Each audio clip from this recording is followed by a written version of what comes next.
kondisinya Loli sendiri saat ini seperti apa? Kan kalau dia sehat-sehat tadi pagi nggak ada apa-apa, santai aja.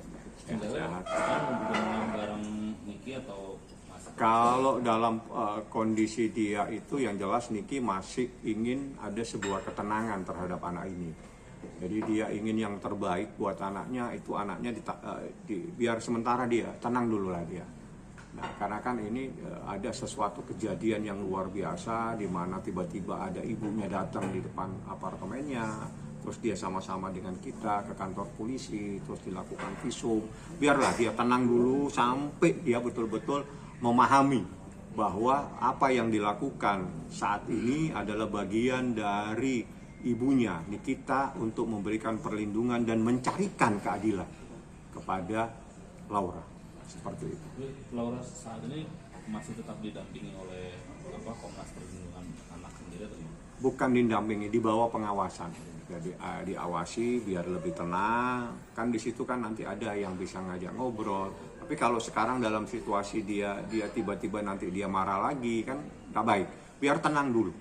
Saya bilang sama dia, biar tenang dulu anakmu.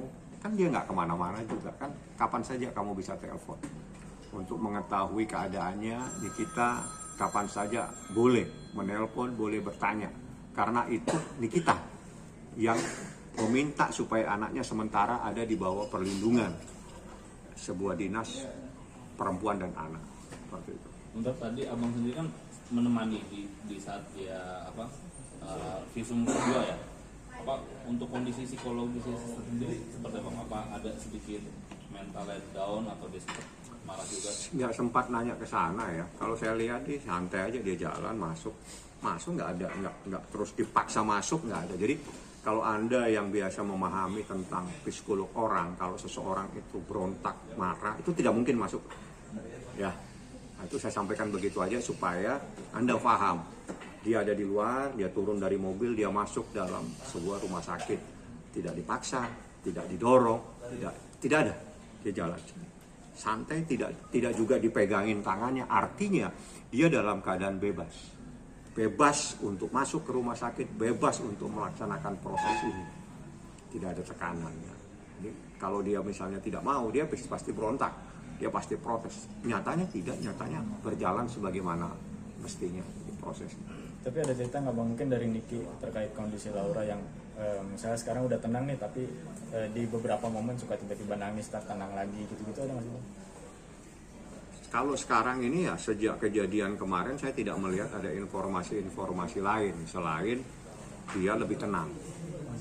Jadi kalau mungkin sebelum ada dia ditempatkan untuk di bawah perlindungan Dinas Perlindungan Perempuan dan Anak, mungkin ada kejadian, tapi sejak saat itu sampai tadi tidak ada informasi-informasi yang negatif.